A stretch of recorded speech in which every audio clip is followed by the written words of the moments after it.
Good evening, and thank you for joining us for our Superintendent of Public Instruction Candidates Forum. My name is Kevin Richard. I'm a reporter and a blogger with Idaho Education News, and I will be your moderator this evening. I'm going to start by introducing the three candidates that we have here tonight. To my right is Jeff Dillon. He's a Republican State Superintendent's candidate. He currently serves as the superintendent in the Wilder School District. He is challenging Republican incumbent Sherry Ibarra in the May 15th closed primary. I want to say right now, we invited Superintendent Ibarra to join us, but she declined our invitation. When we proposed this forum date, the Ibarra campaign said that she would be meeting this week with school administrators outside Boise for the superintendent's annual post-legislative tour, and she is doing that. We did ask the Ibarra campaign to suggest alternative dates during the campaign, but they did not provide any. To my immediate left is Cindy Wilson, one of the Democratic candidates for state superintendent. She teaches government at Capitol High School in Boise and lives in Meridian. Alan Humble is a Democratic state superintendent's candidate. He is a retiree who worked in hospital management, and he lives in Boise. And Cindy Wilson and Alan Humble will face each other in the May 15th Democratic primary. We're going to ask you to kind of refrain from applause during the event, but I would encourage you to help me welcome these three candidates who are taking their time this evening to be here.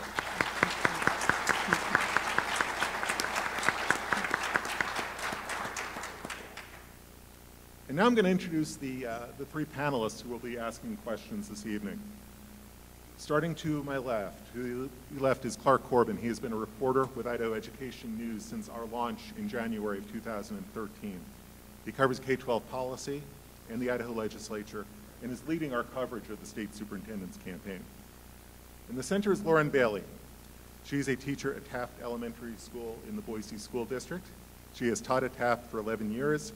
She is a Boise native and the mother of 2 young sons. Last but not least is Zach Crandall, who is a senior at Eagle High School. He plans to attend the University of Idaho, go Vandals, to pursue a degree in free medicine. I'm a Vandal dad, I had to throw that in. He wants to go to medical school and specialize in radiology, but first things first, in 2018, he will turn 18 and will be eligible to vote for the first time. We're going to have each candidate give a 60-second opening statement. Then we will go to questions, and each candidate will have 90 seconds to answer questions. Randy Schrader is in the front row, and he's going to help keep the candidates on schedule.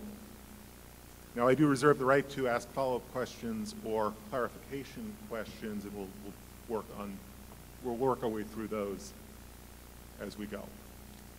But right now, we're going to start with the opening statements, and I'm going to start with you, Jeff Dillon, and we'll work our way down the road. Well, thank you everyone for being here tonight and those watching online. My name is Jeff Dillon, and I'm the Republican candidate running for state superintendent. A little bit about myself. I am currently the superintendent of the Wilder School District, and my second job is also in the Wilder School District as the elementary principal. I grew up in Wilder, born and raised in Wilder. I went to the Wilder public school system. I grew up on a farm, and after spending a lot of time on the farm, I realized I didn't want to be a pig farmer, so I went to college instead. I took the pathway that I believed I was called to do, and that was to be a pastor and a youth pastor for over 14 years. And I served multiple communities in Oregon and in Washington State. That led me to the opportunity of being a middle school teacher. And I began that career in education as a teacher and was encouraged to move through an administration a pathway. And from the administration, I proceeded back here to the state as superintendent. Ms. Wilson. Good evening, ladies and gentlemen. It is a privilege to be here with all of you tonight. I would not miss an opportunity to talk about education issues that impact our Idaho students. I also want to thank the sponsors of the event and those panelists who have prepared questions and spent their time.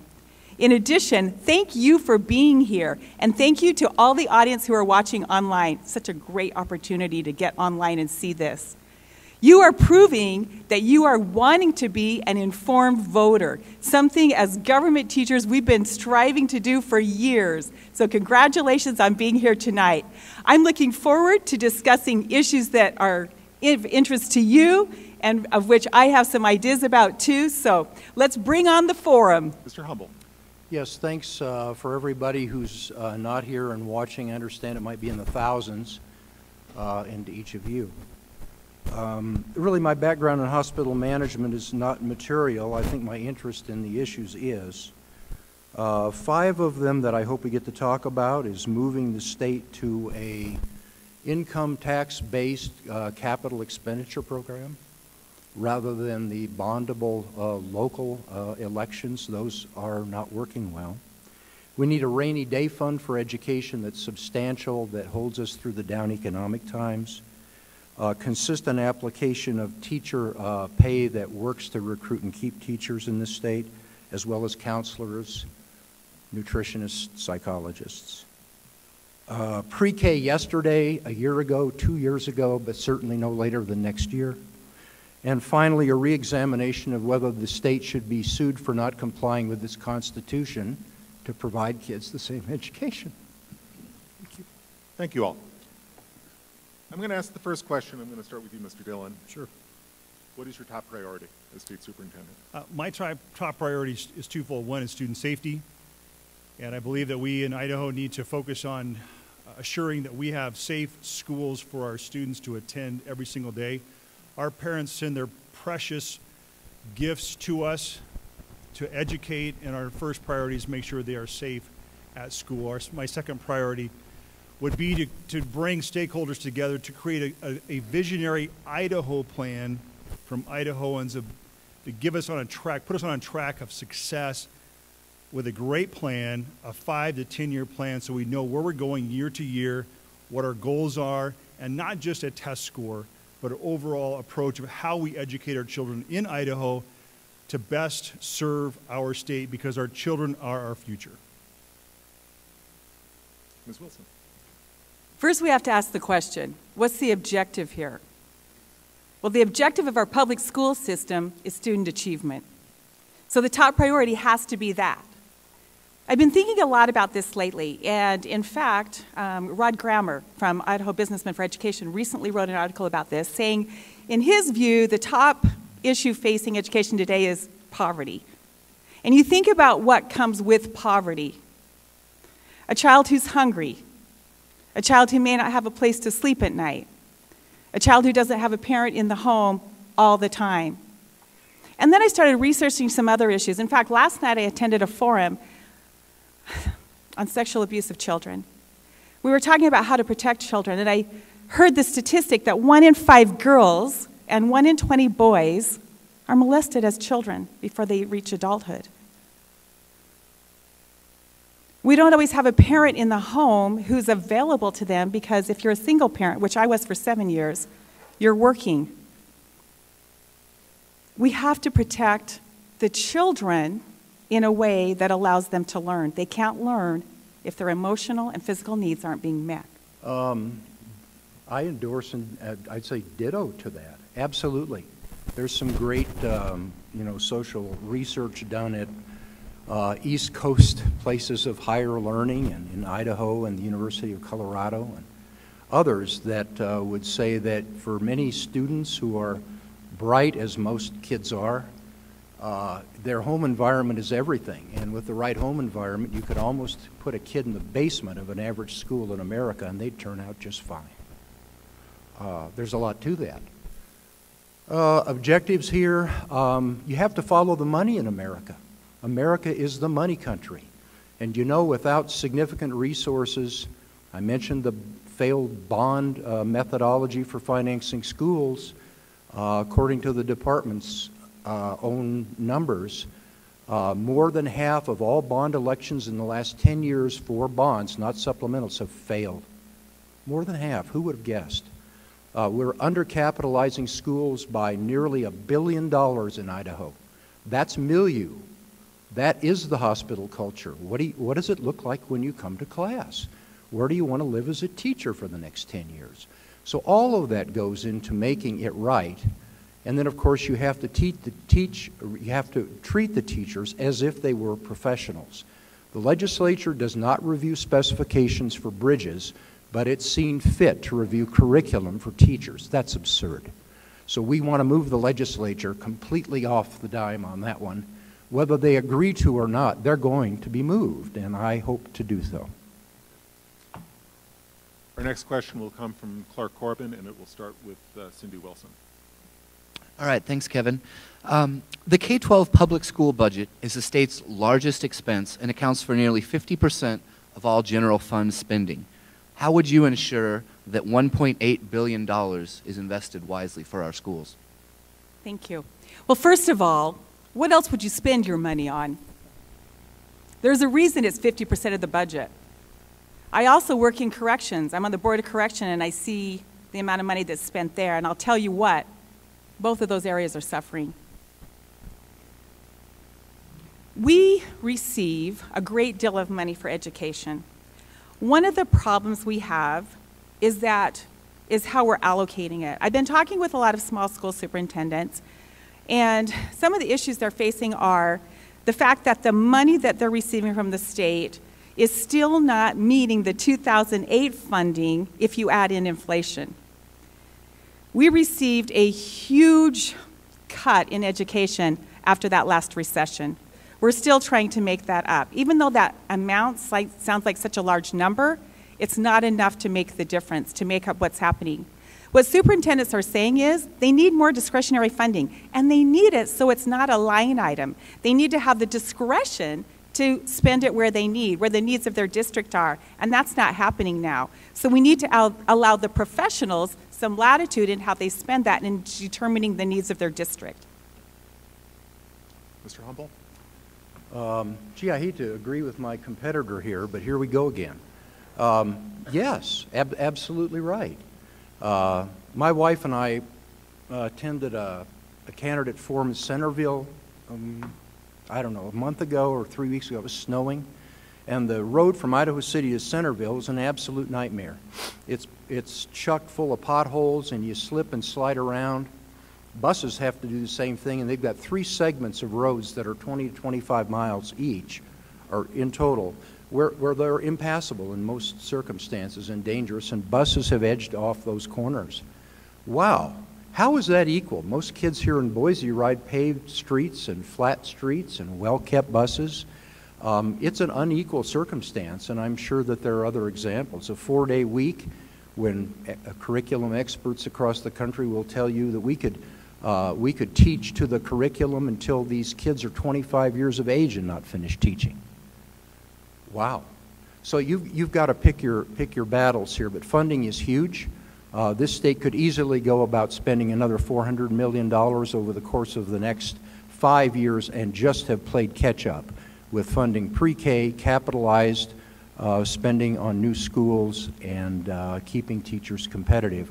Erstwhile, we end up with a West Virginia, an Oklahoma, an Arizona, a Kansas, and developing stories in the Midwest and Wisconsin and Minnesota. If they want this, they're headed in the right direction. As a school superintendent, budgets are very, very important. I understand how the funding is coming to my district, and I understand the challenges that rural and remote school districts are having. I also understand the challenges with the budget regarding levies for those districts who are unable to pass levies locally. For Idaho to really have a visionary approach to education, we have to really pull the covers back and really understand what it's costing us to educate our children K-12 across the state. We have to look at the levies and find out if the need is there for those levies. How do we incorporate that into the overall budget in what it costs to educate our children? We have to understand that dollar amount before we make decisions on what the request would be for spending. I am in favor of the funding formula committee that is working on changing how we fund education to give us more discretionary approaches to meet the diverse needs of our state, because we do have some large districts, but we also have some very, very small districts, and we need to listen to our superintendents and school boards that are saying, please help us with more discretionary approaches to educating our children. Thank you. Our next question is actually going to be a two-part question from Lauren Bailey, starting with Alan Humble. Each fall, 35,000 students in kindergarten through third grade enter school unable to read at grade level. What is your plan to help Idaho's youngest, most struggling readers? Are you teaching at one of the schools here in Boise that does pre-K? Not currently. There are two of them, right? My school does not have pre-K. Okay, but there are two as I understand it here. I don't know what their future is nor how long they've been doing it. It's not even worth talking about the research about the advantages of pre-K, and yet in this state we can't even talk about those advantages. Unbelievable to me. You do pre-K in so many places. New Jersey was just recently sued successfully to provide, among other things, pre-K statewide. It's costing them hundreds of millions a year. And the going out governor, who was the least popular governor in America, actually saw fit to sign it. What a surprise. Surprised everybody. So you've got to socialize, you've got to provide them academic background, you've got to make sure they can work well as groups and with teams and play well on the sandbox. That does not happen at home under the best of circumstances. It has to happen in an organized venue, and pre-K, or I'd rather call it K1, because K1 is a huge starter for people. Without that, Idaho is disinvesting in the kids at the very time when the investment should be. Literacy needs K3 are very, very important. I believe that how we approach our K3 education will need to begin having a conversation about preschool. I currently work in a school district where over 80% of my students arrive for kindergarten not able to recognize the difference between a letter or a number. That's a travesty for those students that are now in a big hole that we have to work and put a lot of money into kindergarten through third grade to get them to reading at grade level by the end of third grade. We need to have a unique approach to a preschool, working approach. Most Idahoans and most parents in Idaho are in favor for us to invest into a preschool approach. I'm not talking about a holistic approach where we throw money to every school district to provide preschool, but we need to come at a unique approach that we can provide the resources for those schools who desperately need a preschool program to better prepare our kids for kindergarten so we have a greater success and a greater number of kids reading by third grade. We have to ask the why again. Why does early childhood literacy matter? Studies indicate that if a child isn't reading at grade level by third grade, we can very carefully determine the number who will end up in prison when they're adults. California actually uses that as part of their study. 70% of our Idaho prisoners cannot read or did not graduate from high school. That's why this matters. With that said, I recently spoke to Beth Oppenheimer from the she is from the Early Young Children Association, where she's the executive director.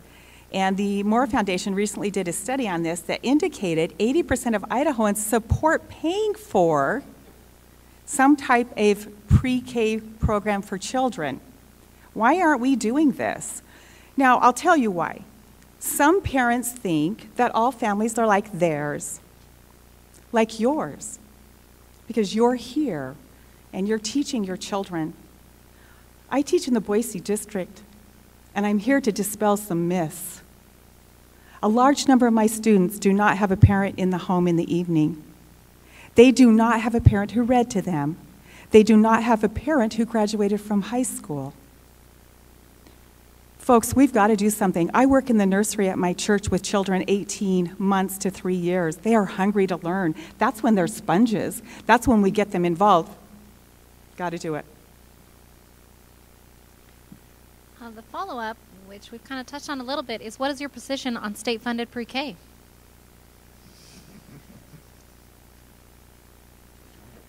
Yes, yes, and yes, and that was a year ago, 2 years ago, and 5 years ago. You've got to be brain dead not to want to spend that money. How much is it? $50 to $80 million a year, maybe more initially. So what?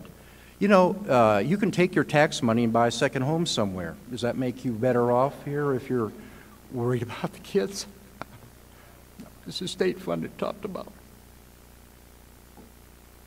yesterday, legislative session, and I would tell you that the superintendent's offices, and not just the incumbent, but those who have been in that office for the time I've been here, which is 14 years, no one has ever provided a fully operational budget statement to JFAC. What are they afraid of? Are they going to be asked to move? Maybe they'll have to resign their position. Go ask for it. They're not going to give it to you if you don't ask for it. And so we need to ask for it in all of its $80 million glory. And we need to do it soon. I'll reiterate, I believe that we need to invest into our preschool initiative across the state, but it's not a one-size-fits-all approach. We definitely need to listen to our districts and to our parents and create unique ways to provide a preschool opportunity. We're doing that in multiple districts across the state, as well as the district that I serve. So we need to listen to excellent educators that are good, knowledgeable about how to provide preschool approaches, and then we need to invest into those approaches, but it cannot be a direct top-down approach where everybody receives the same funding for the same approach. I think Idaho needs to be Idaho, and we need to value that choice. Kudos to you parents who are doing it. Really, you're doing a great job, and we see a lot of students coming into the schools prepared. But as taxpayers, our responsibility is educating everyone. And if everyone is not prepared when they come, we have a responsibility to ensure they are. Career technical education has been a key factor to the success of my high school career. Although few facilities actually offer these courses, which forces my peers and I to drive across our school district to attend these classes, what would you do, if anything, to ensure that all of the students, including those of more rural Idaho communities, have access to these CTE courses as well? CTE courses are the lifeblood of Idaho in the future. And we have to recognize that, and we have to listen to industry so that we can provide a great opportunity and pathway for students to access those programs, whether they're in the West Ada, Boise area, or in the rural remote districts. I believe that we should continue to work on consortiums across the state, like the one that I work in the western part of the county with Canyon Hawaii Student Service Agency, CASA, where small school districts like Wilder have the opportunity to send our kids to 8 career technical programs with a student body of less than 150 students in the high school. We can replicate this across the state, saving our state monies, but also providing great opportunities for career technical programs, but we must listen to our industries on the types of career programs we need to provide for our students and the access that they would need to get to those programs. Yes, first we must partner with business people within our communities and find out what the needs for labor are. And our Department of Labor here in the state is very good at helping with that.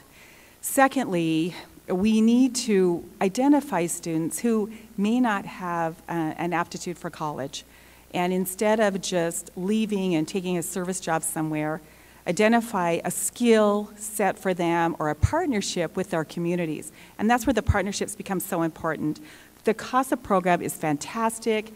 The school in the Minico area that brings students together for CTE programming is great. We have a great dentist technical center here in the Boise area, but not all schools have that. And I'm thinking a lot about my little Orofino district in north central Idaho. But there are some things we can do. In talking with some superintendents around the state, they ask that the state drop some of the restrictions on how the CTE money is distributed so that they can identify the needs of their area and students can gain some professional skills while in high school, perhaps even serve apprenticeships with local community members, and then the minute they get out of high school, they take a job. I just talked with a mom up in Orofino this weekend whose son is going to start in diesel mechanics as soon as he graduates from high school, and he'll be making $40,000 a year. Mr. Humble. I don't know very much about this. In fact, next to nothing. But it strikes me that, I mean, you had a guy today in Facebook who testified in front of Congress who was the founder, and his net wealth went up because he had a great interview. But the important thing is he and a guy by the name of Bill Gates all dropped out of college. They never got a college degree. They might have been a perfect candidate for doing what my colleagues have described up here. And so that's fine if you want to partner with the trades here in Idaho, but I'd argue that that isn't your future. Maybe your future is partnering with Facebook and Microsoft. Maybe we need to figure out how to do that. Thank you. Idaho has been unable to make significant progress towards the state's flagship goal of having 60% of Idaho's young adults hold either a degree or a technical certificate. We're at about 42% right now. What would you do differently to reach that goal? Can I go back to money? Money is not the whole thing, but it's a part of it. I'll tell you what the other thing is that strikes me again as interesting. Everybody's, and I mean one of the Democratic challengers talking about being 49th or 50th in spending. I don't know if that's true. We're not first, we're not third. You know, but at some point, it gets to, well, we're more interested in not being at the bottom, so it's okay if we're 5th from the bottom or 7th from the bottom. But you know, nobody, including the governor, the outgoing governor, or any of the contestants I've heard from, or any of the people in legislative circles that prize their educational expertise, set high expectations. How do you achieve if you don't set them? And there are a lot of ways to do that. But we haven't heard anybody set high expectations in meaningful ways. I'd leave it at that. Having goals are very, very important, and we need to set those goals and keep those in front of us. What I think we're missing at this point is the plan and pathway that's going to get us to the goal. And during that process, we as district and district leaders are always looking at data. And we have to figure out what is the hurdle, what's keeping us from getting to the goal we're trying to reach. So we really have to begin to ask the questions of what is our goal, what are those steps we're taking to get there, and then what are those challenges that are keeping us from reaching the goal. And I think it's important for us to begin to ask those questions and find answers to those questions before we roll out new legislation that could cost us more money. We need to make good decisions based on good data to reach the goals we have before us. When I served on the governor's task force, we were given the goal of 60% as a go-on rate. At that time, I wondered, why 60%? I did some research and found that the Lumina Foundation researched this as well and found that to have a quality of life that can bring you comfort and success, you need to have a 60% go-on rate either in college education or in a skill. So how do we get there? We know the why, but how do we get there? Well, we have to teach students the why. Why does it matter that you go on? We bring in speakers who talk about their own lives and what they've set for themselves. We talk to students about imagining their dreams for what their future looks like. When you're 35 years old, where do you want to be? You want to have a nice house, you want to have a family, you want to go on vacation once a year. What do you have to do to get to that? Well, you need a skill set, whether it be with a 4 or 6 year college degree or with a technical education. So students need to understand the why and then get rid of grading as grading and talk about learning for learning's sake. When students understand the importance of learning so that they understand the job, then they will go for a career that will meet the needs that they have for their future. That's the key. Where do you stand on arming educators in the wake of school shootings around the country? I believe it's the school district's local control and their choice, based on our Idaho laws, for a teacher or administrator to carry. And it's up to that district and their choices to do so and put in place the safeguards for those who choose to carry and the children in those districts and in those schools. I think that really comes back to the local control for that particular issue. Why are we talking about arming teachers? Because our objective is to keep school, staff, and children safe. And how do we go about doing that? I think we have to develop, teach, and practice. Now, I lived in Orofino and taught there back in 1984. And while I was teaching there, I often had students who came to school with a shotgun in the back of their truck because they'd been out hunting in the morning. But my friends, times have changed, and we have to look at some different alternatives to that. We do have to create local plans. Every district knows what their needs are. The needs of a school in the Boise area may not be the same as the needs in a Garden Valley area. They need a personalized plan. Once they have created that plan, the State Department has to create the same vocabulary that can be used statewide. A lockdown should be a lockdown in every district in the state. Then they should have training available to school districts and opportunities for professionals to come in and teach what to do in an emergency situation. We can't always judge what that is. Then we have to make sure that the students are confident in the safety of their community. And I have a lot more to say about this. I hope we get another question. The other thing that I'd like to kind of end with is we have too many portables on campus. We have students in and out of buildings constantly. It's difficult to monitor the safety and whether or not your closed campus is really closed in that kind of situation. Maybe we could do something about that. So to take off from that in terms of school safety, yeah, portables are, I wouldn't say indefensible, but it sure is tough. And but when you're down $1 billion in capital expenditures, you don't get to replace any of those portables because you just voted the bond down. And the state legislature isn't going to help you out. And they haven't been willing to help you out for over a decade now, or a decade and a half. So you build new schools to make them a whole lot more secure and viable against threats. Right now, we can't build schools or renovate them with that in mind. You won't vote for it. Maybe some of you in this room did. Maybe some of you didn't. If we can assign National Guard to the border, actually, he preempted this because about 3 months ago I was talking to a group, and I said, well, why don't you take the Idaho National Guard and put them in select areas where local law enforcement and sheriffs simply can't reasonably respond? Why not? I'd still make that proposition today. Dear Governor, figure it out and figure it out quickly. And then it's a series of multifaceted things which you've talked about. Lastly, I don't know why the superintendent doesn't call on this legislature to get the heck rid of the firearms that are proven to be so damn problematic across the country. You're going to hear that from me if I'm elected. How would you ensure that all students feel safe and secure among their peers in an everyday classroom environment? Good question, Zach. I'm in a school every day and I don't see bullying, but we know it exists. Student questionnaires from across Idaho tell us that students have indicated they have felt bullied. The number one way to stop this is relationship building. I'm talking about a two-pronged effect. One is a relationship between teacher and student, where the student trusts the teacher, trusts an administrator, trusts the lunch lady or the custodian, and can talk to them about what's happening. Too often, we don't know what's taking place. The second is relationship building among students.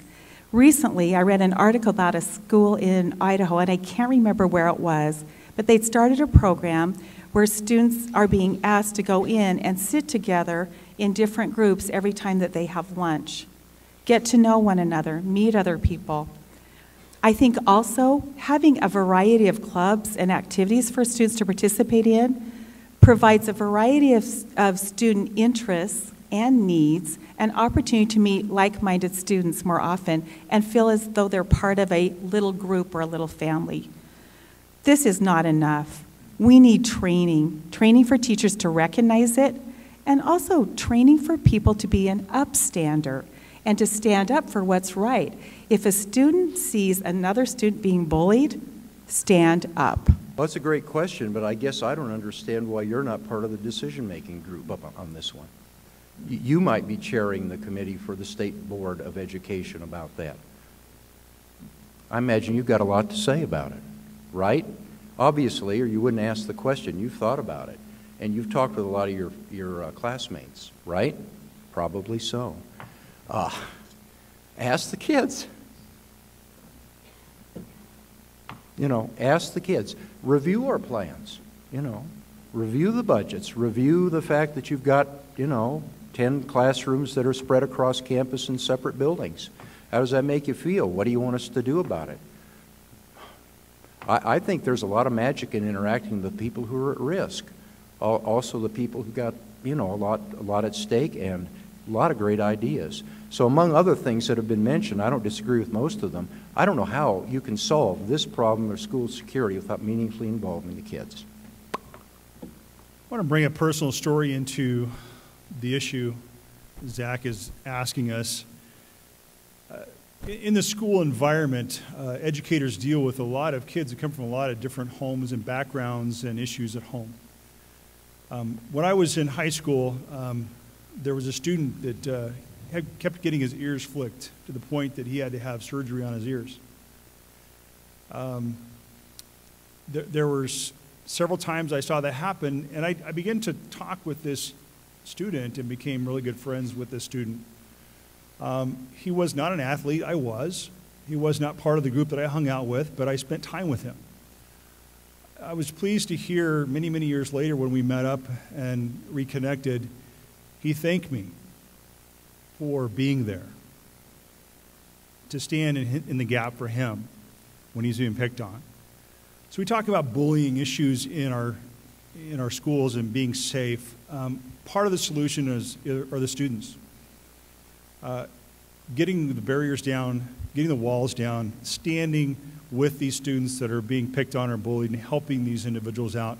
And we also need to increase the capacity for our counselors and providing support through mental health services for some of the children that truly, truly need that help in the state of Idaho that we serve every single day.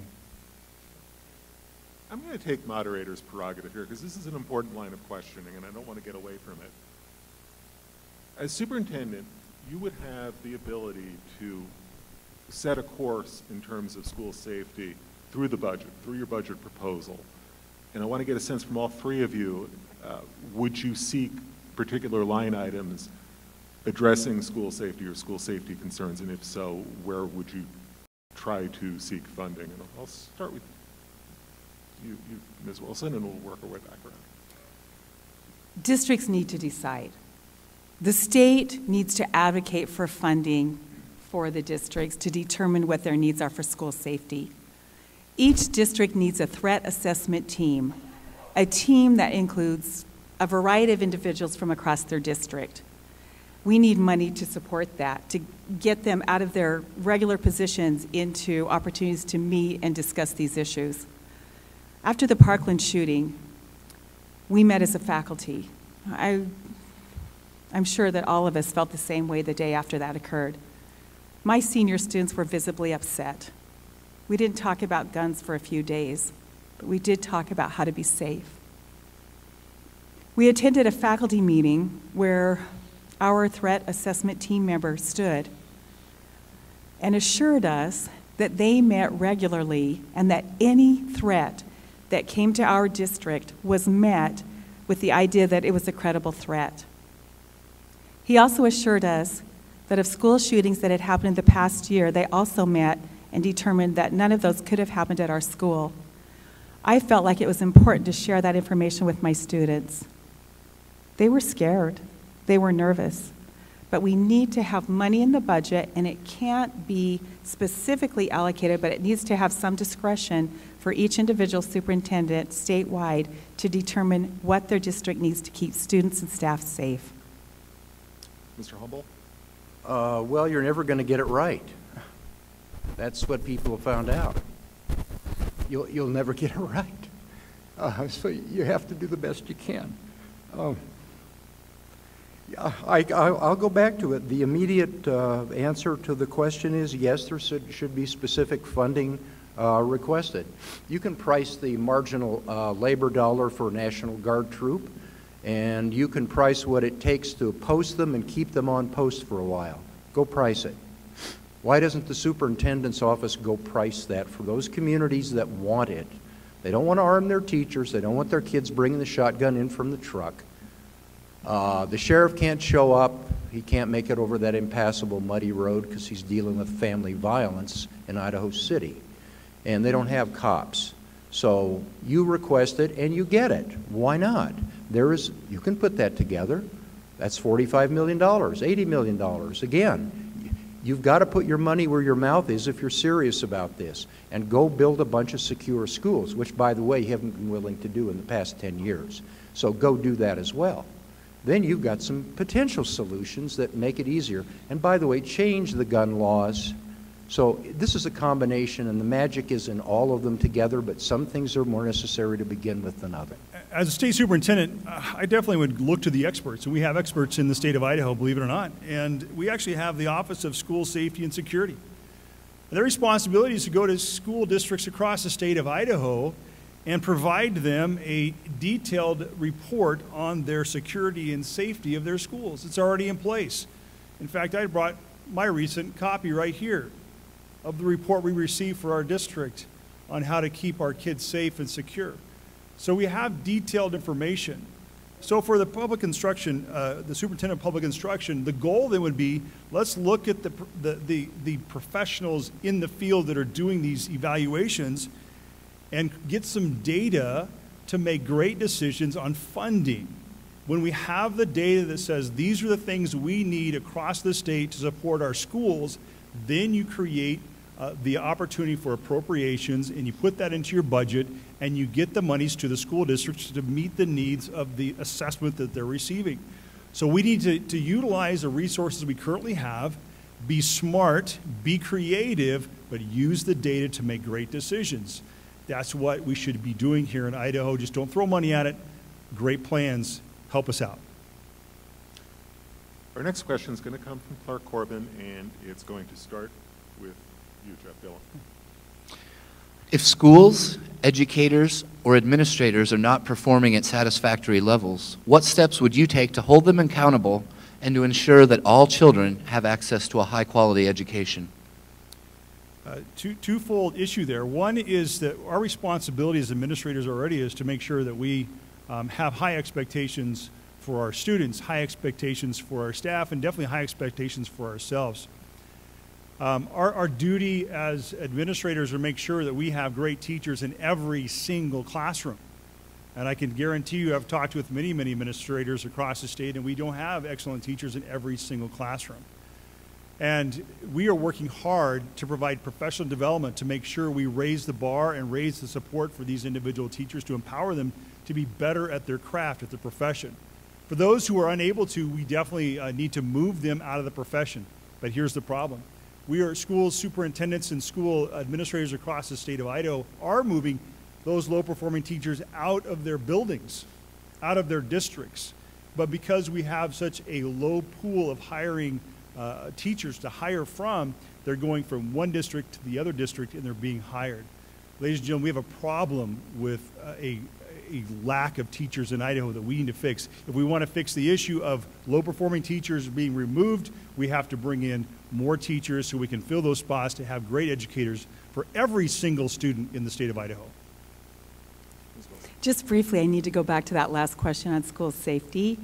We have to partner with the local law enforcement and public safety folks, and they are incredible across the state. We're very fortunate to have that kind of a professional group, so I really want to create a partnership with them. Now, regarding school achievement and what we could do from the state superintendent standpoint, if there is a low-performing school, it should not be a punitive discussion. It should be a discussion of helping and remedying what the problem is. And I'm excited about this opportunity that we might have. So what we can do is partner a low-performing school with a like school somewhere in the state and create a mentorship between principals and teachers who know what works in performance in these like-minded schools and can mentor them the way we mentor new teachers. Most people are in education because they have a passion to help kids and to create a better world. So throwing them out is not the answer, or giving them punitive punishments is not the answer, but assisting them and determining what the needs are. Where are the areas of concern? Why aren't they performing? What kind of help can they get? And with technology nowadays, we can speak regularly with people across the state.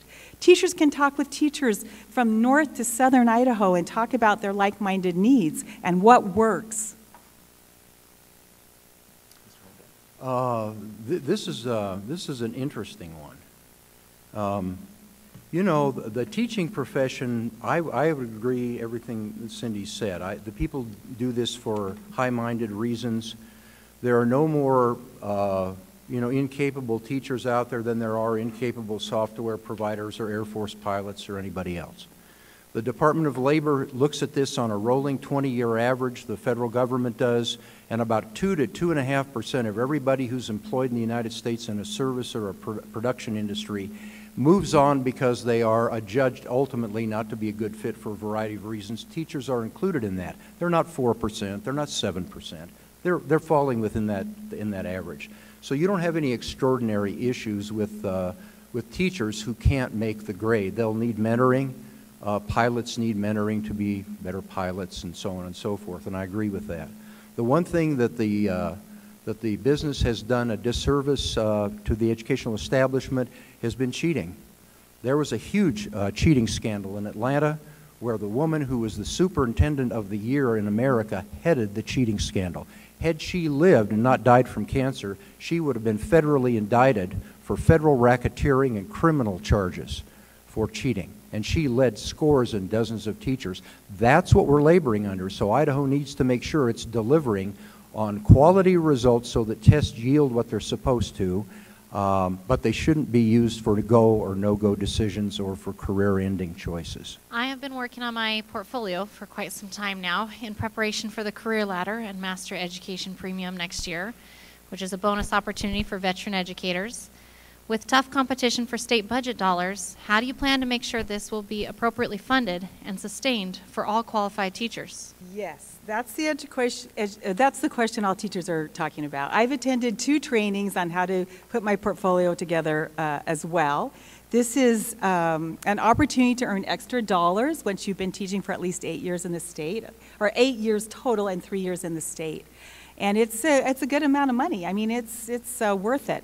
It's a lot of work to put your portfolio together for teachers who on average work 55 hours a week, and it's difficult. So that's a little bit frustrating to me. The question comes up every time I talk to other teachers about it: how long will this last? How long will this money last? We need a dedicated amount of money that allows teachers to stay in the profession. The majority of teachers leave before the 5-year mark. They can't even get to the 8 years when they can get that additional money for them. I was looking today at a list of occupation salaries, average salaries. I had to scroll through many pages before I got to teachers. The starting teaching salary in Idaho, $33,000 a year, or around that, $33,000 a year. My daughter just graduated from nursing school. She's a diploma. She doesn't even have a BSN in Richmond. $58,000 a year as a fledgling nurse on a cardiac unit. You have got to be kidding me. Those are the differences. And that's countrywide. I don't know about the teaching salaries. Boise State advertised one for a beginning 12-month contract, $31.5 grand. You've got to be kidding me. These legislators are on another planet. So how to handle that? There's some good studies out which suggest that you'll be lucky to have this legislature even remember what it is that you're trying to achieve 2 or 3 years from now. Most of these are gone within 15 years with no recollection what they did or how much they spent. Period. The adjustments need to come because you are a profession. Not because of this, because you've earned it anyway, and that's what they should be paid. You don't have to prove to them you're competent any more than anybody else who wants to build a bridge in Idaho needs to if they're an engineer. They don't challenge that, and there's no reason to challenge you and to make you earn it when you shouldn't have to. It's part of a given. It's a profession. Congratulations, Lauren, on working on your portfolio. That's a lot of work. Commend you on the effort it's taking to put that together. I think that there is some great and good intention on legislators' parts to create a system, an incentive for good teachers to kind of float to the surface, and you create a portfolio, and we want to provide those teachers with some extra monies. Thank you, you're doing a great job, keep up the great work. The problem lies in that we're going to limit the number of great teachers with giving them money. And I think that is a challenge that we have in education, is to draw a line somewhere that there's a bunch of great teachers, but about 25% is all we're going to be able to fund. Those teachers that did all the work that are just as good as the ones above that, I think that's a concern that we're missing that. So we have to be careful that we are going to appropriate the correct money, the appropriate amount of money to meet the needs of the true teachers that are completing that master teacher portfolio. On the other side of that challenge is the fact that some of your best teachers won't even attempt to fill out the paperwork for the portfolio because they're spending that time preparing for class, working with their students, and spending time with their families. I would much rather have students and my teachers doing that, meeting the needs of our students, than trying to create a portfolio and checking the boxes to get some extra money. I think we have to be careful with that, and we need to be sensitive and maybe go back to the table, maybe tweak the teacher leadership premium legislation. Dual credit and advanced placement courses are going to allow me to enter college with a sophomore status, which saves my family and I both a lot of money. Do you plan to make any changes to protect or extend the opportunities offered by AP or concurrent credit classes in the Fast Forward funding program? I would do nothing but want to build on it and continue to provide as much financing or funding as seems practicable. I don't know what we should be demanding. I don't know what the funding is right now, but I mean, I've stood up here and basically claimed that we're underfunding almost everything education in Idaho. Why wouldn't this be the same? I would suspect you need more. The question for me is everybody getting it? There have been some interesting articles written recently that didn't refer to your school district, but it referred to urban school districts in general across the country. In fact, it was a New York Times article. And it said that overwhelmingly and dominantly the urban students benefited from this, but the rural students did not. And the rural students are just as bright and deserving as you are, and yet they weren't sharing in it. So I suspect that that's probably true in Idaho too. So I would encourage you to look for that support and to take advantage of it. I also don't understand why higher education doesn't do income-based tuition and room and board in this state and let the taxpayers help pick that up too to ease that borrowed burden. But I do think your rural colleagues out there are the ones that are hurting more than you guys are. I think the advanced opportunities approach to education is great legislation. And the reason why it's great legislation is because it puts the ownership of advanced opportunities into the hands of not the adults, into the hands of the students.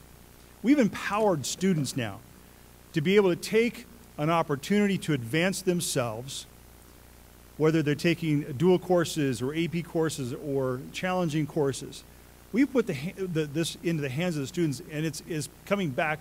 We're finding that they're using it greater than we ever thought before, and we had to put extra money into that particular pot this year for the budget. So I think we should continue to look at ways to empower our children as they take ownership of their learning, as they take ownership of their pathways, whether it's that career technical pathway or if it's getting that AA degree before they graduate high school, or just taking a few classes so they're preparing themselves. The more we do that, the more Idaho will be successful in education as we continue to put that ownership on the hands of our students, in the hands of our students, and we'll have a great return. So we want to keep pushing forward to advanced opportunities as well as master education. Two thoughts on that. Advanced Opportunities program is great. I love that students are getting that early jump on their education. But your educational opportunities should not be determined by your zip code. And it's true that our students in the rural areas where I spent most of my life teaching don't have a lot of those same opportunities, but technology is the answer to that. We can bring to them a lot of opportunities for advanced placement classes or different types of advanced classes that will give them the same opportunity that we have here. And that's happening in a lot of districts in our state, but I think we can up that number. The second thing I have a concern about is that my students, I teach mainly AP, and many of my students are taking so many AP classes in a day that I worry honestly about their emotional health. I don't know how many you're taking, but I know you're a swimmer and you're involved in extracurricular activities, and maybe sometimes you feel a little overwhelmed. I have a student, she's amazing. She has 6 AP classes. Folks, that's 18 credits. She's involved in FCCLA. She is on the track team, and last Saturday she participated in the Science Olympiad. Now, PD is an extraordinary student, but I have a lot of students who are kind of like that. How about this? How about we restructure our days to reflect more of a college setting for those upper-level seniors, where you may meet only a couple times a day, but I'll talk about that later. Candidates, we are making great time here. We've covered a lot of ground, and your reward for that is that you're going to take some questions now from the audience and from our Facebook audience. I'm going to start with this one from our audience, and I'm going to start with you, Ms. Wilson. All 3 of you are challengers. You're challenging the incumbent. So what is the biggest failure of the current superintendent?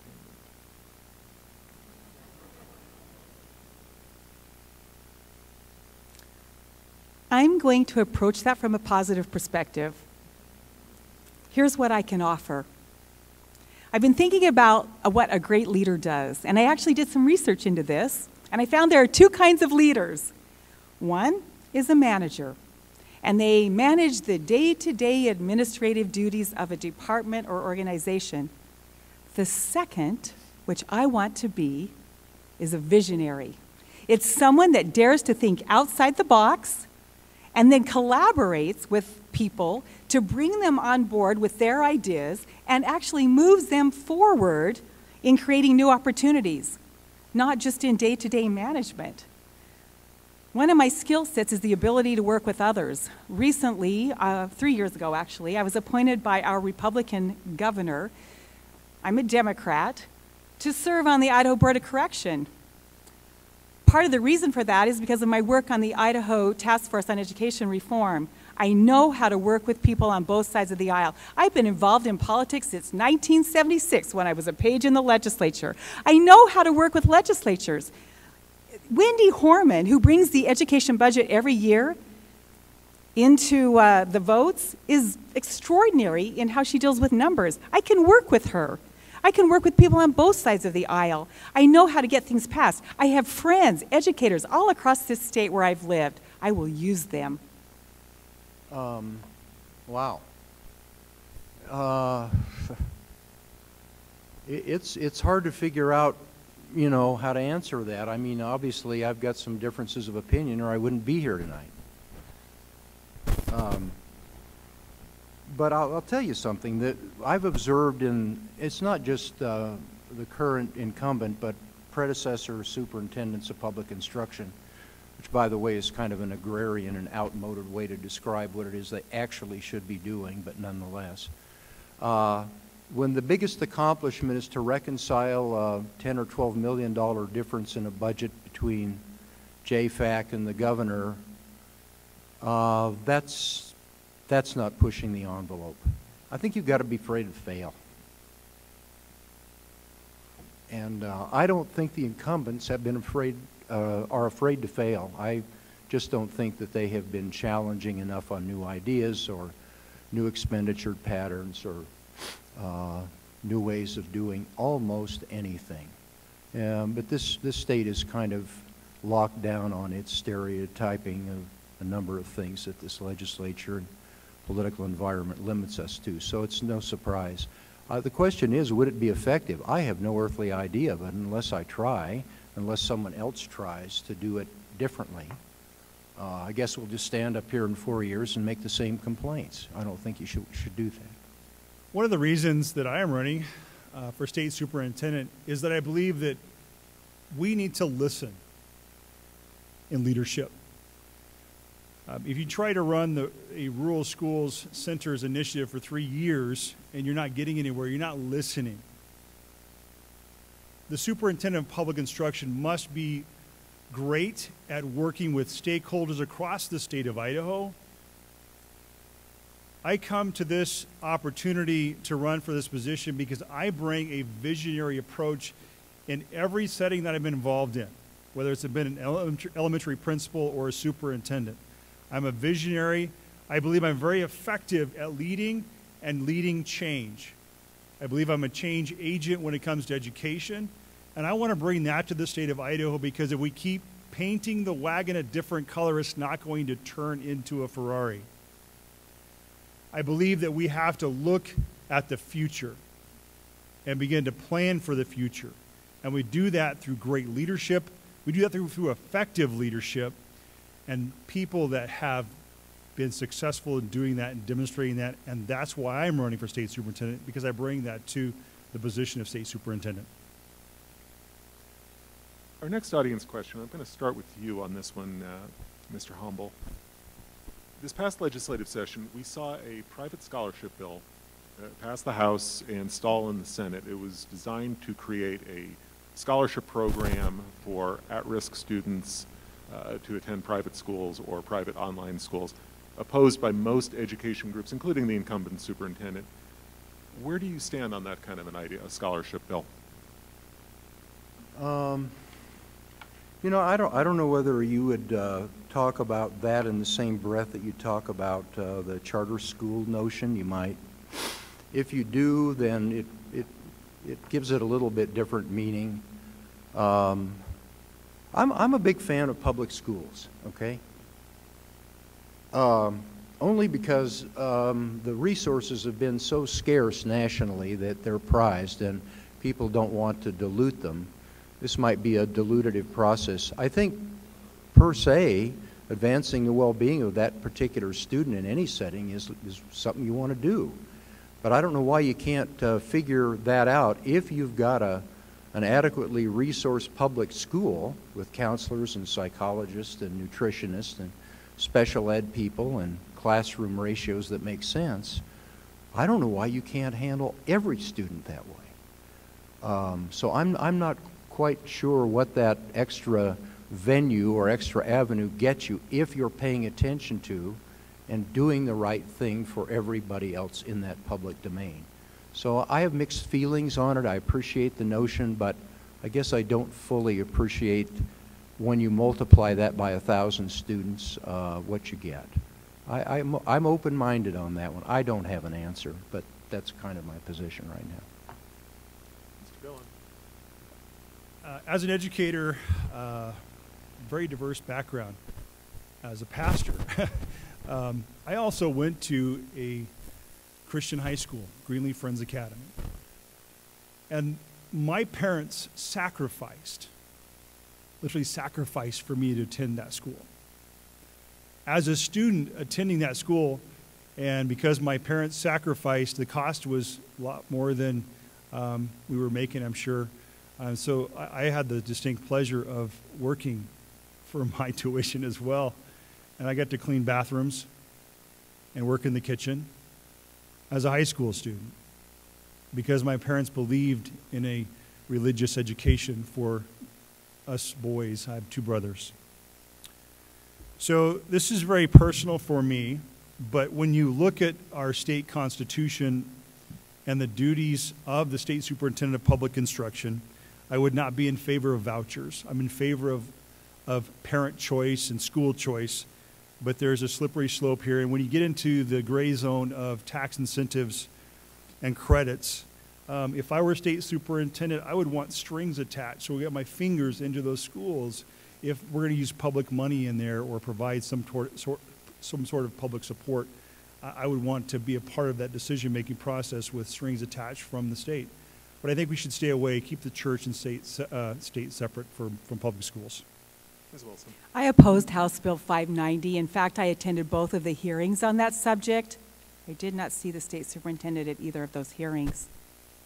This is about public school money. Now, choice is important. Parental choice on where their kids are educated is important.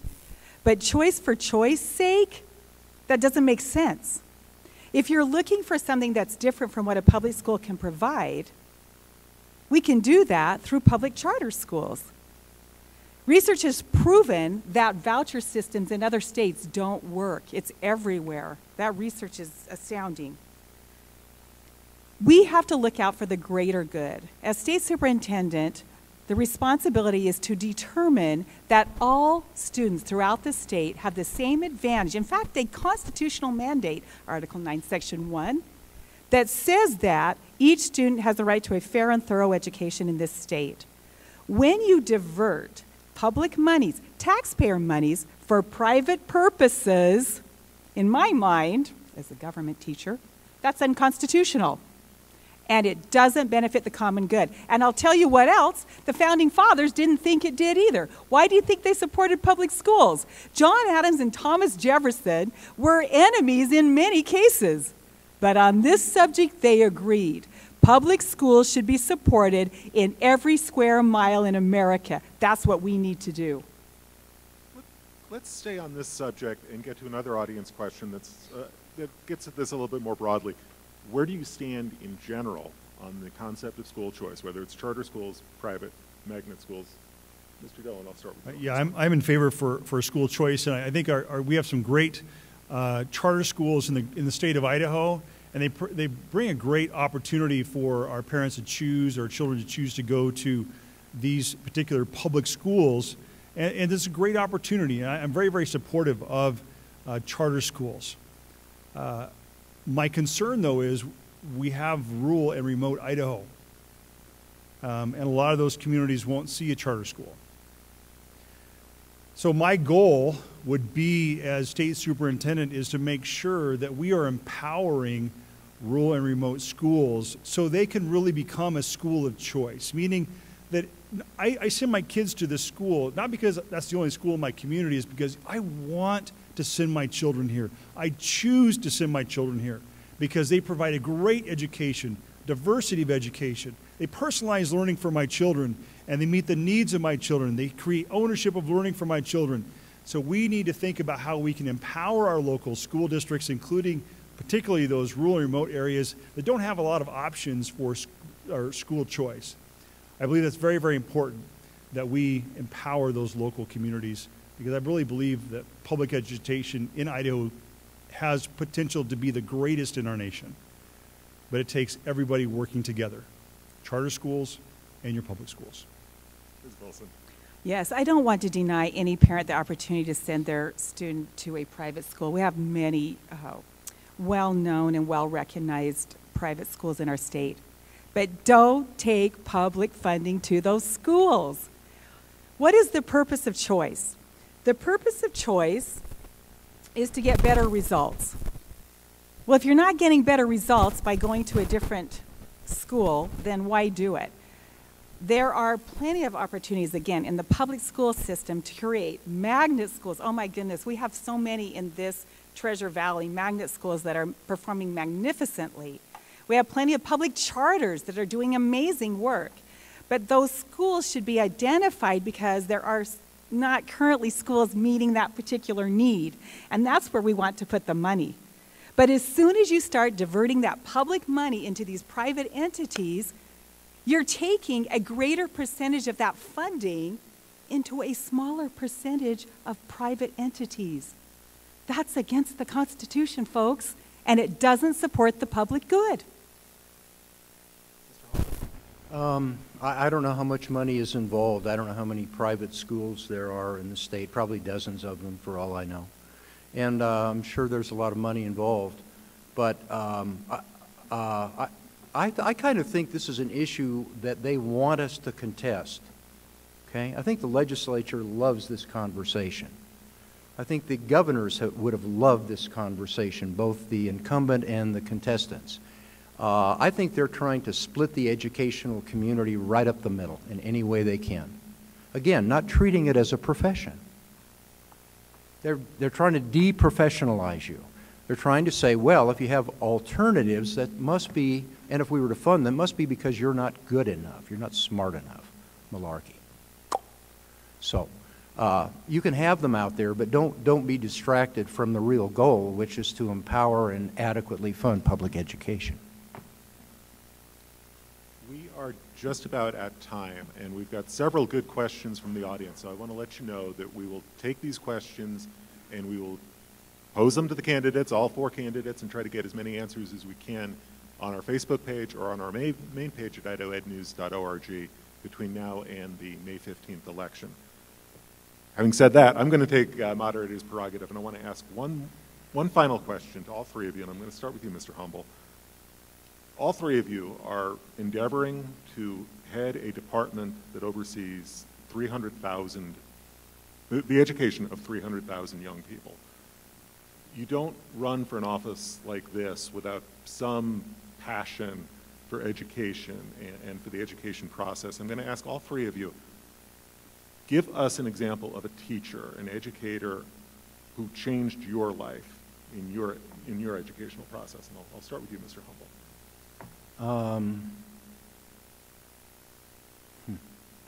Well, this was in graduate school. I was in 2 different graduate schools. I ended up graduating from Tulane University with a master's in public health. And I started off at the University of Iowa in the business program with a guy who ran a consulting company, also was head of the hospital administration program. What a fraud. And he was ultimately proved to be a fraud. He was taking graduate labor and turning them into very profitable consulting reports. Never yielded that discussion or intent to anybody. Wow. And this was the guy who said, look at the hands of the orderlies, I'll tell you who's working hard enough. And so as it turns out, that was the focus of some of their productivity studies. What a fraud. You don't need that in education. And so I remember that. And it took me a long time to realize what a disability he was to graduate education and hospital management. It's a pretty important field, actually. And so it took me that long to appreciate how valuable teachers are at any level, especially honest ones.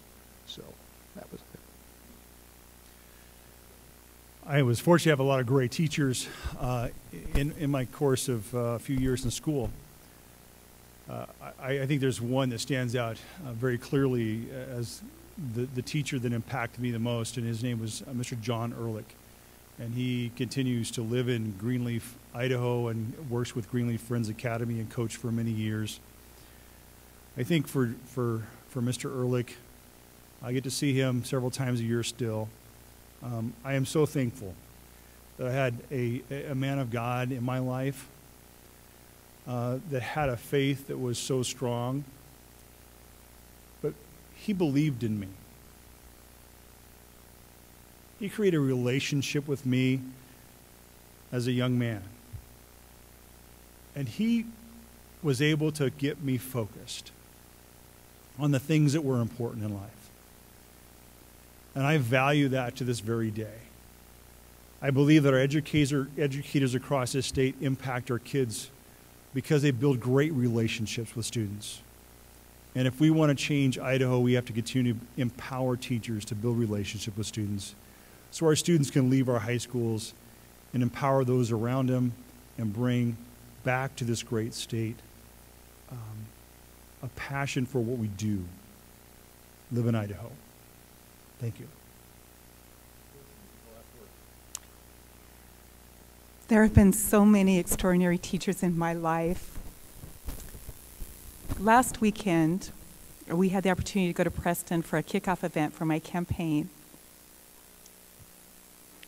2 people walked in that were principals of mine, like 45 years ago, maybe 50, I don't know, long time ago. Mr. Palmer taught me in 5th and 6th grade. I said to him, how old were you? He said, I was 25 years old. He was an amazing educator. I also saw my high school principal, Mr. Koch. He reminded me of a few of the things we had done in high school. And I remembered, because recently I looked in my journal, and in 1977, I wrote about going back and meeting with Mr. Koch. And he said to me, what are you going to do with your life? What are you going to do to ensure you're a success? He told me last week he was proud of me. He was proud of my 33 years as an educator.